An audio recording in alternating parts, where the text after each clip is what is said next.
दुनिया की सबसे भयानक बीमारी कौन सी है? मेरे पास लिस्ट है। ट्यूबरक्लोसिस। ट्यूबरक्लोसिस की सच्चाई ये है कि 10% ट्यूबरक्लोसिस के मरीज ट्यूबरक्लोसिस से नहीं मारे जाते, सुसाइड से मरते हैं। ये ऑफिशियल फिगर है। यानी कि ट्यूबरक्लोसिस के पेशेंट अपने बीमारी से और बीमारी के इलाज से इतना परेशान हो जाते हैं तो उन्हें लगता है कि मरना ही ज़्यादा आसान है, सुसाइड करना ज़्यादा आसान है। या फिर मैं बोलूँ कि ट्यूबरक्लोसिस से ज़्यादा भयानक बीमारी chronic kidney disease. Chronic kidney disease के पेशेंट्स, एंड स्टेज के पेशेंट, जिन्हें हफ्ते में 2 बार 3 बार डायलिसिस के लिए जाना पड़ता है, यानी कि अपना बॉडी का सारा खून निकाल के मशीन में डालते हैं, फिर दोबारा वो बॉडी में आता है। ये बहुत ही दर्दनाक प्रोसेस है।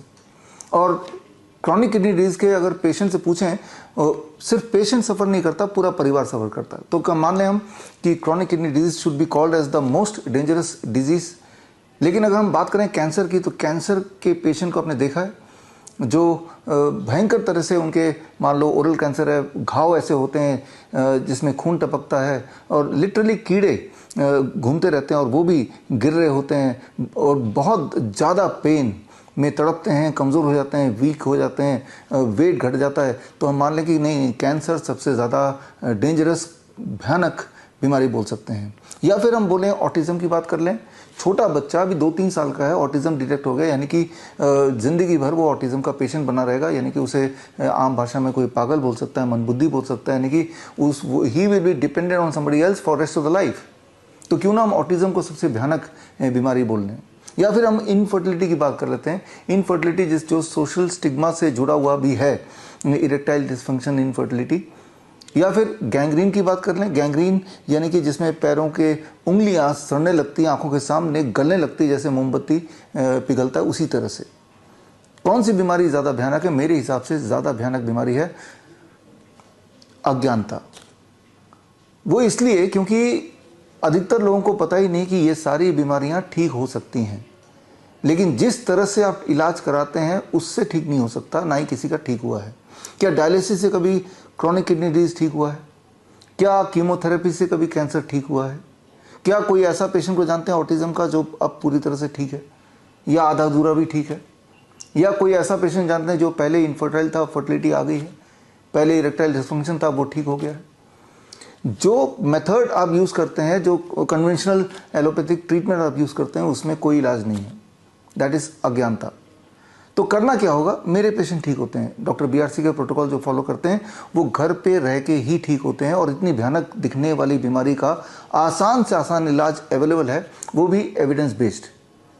तो खैर, 23 जुलाई यानी कि चंद्रशेखर आज़ाद जयंती, बाल गंगाधर तिलक जयंती के दिन 11 बजे दिल्ली के one of the biggest auditorium, Sirifort auditorium में मेरे इस तरह के पेशेंट्स जो अलग अलग भयानक बीमारियों से को झेल रहे थे, एलोपैथिक इलाज करा रहे थे, अपनी हालत बद से बदतर बना रहे थे, और वो हमारे संपर्क में आते हैं या इस तरह के वीडियो के संपर्क में आते हैं और घर पे ही अपना इलाज कर लेते हैं और पूरी तरह स्वस्थ हो जाते हैं।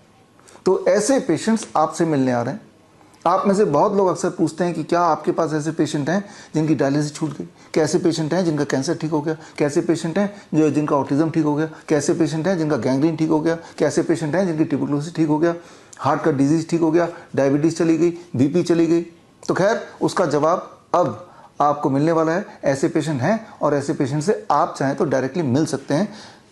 23 जुलाई 11 बजे श्रीफोर्ट ऑडिटोरियम में फिजिकली आएंगे अपने पास्ट के रिपोर्ट को लेके और पास्ट मेडिकल हिस्ट्री को लेके और अभी के रिपोर्ट को लेके वो रूबरू आप हो सकते हैं। और जो लोग आना चाहते हैं 23 जुलाई के प्रोग्राम में, स्क्रीन पे दिए हुए लिंक में जाके अपना नाम भर दें ताकि आपका सीट हम रिजर्व कर लें। ये एब्सोल्युटली फ्री है।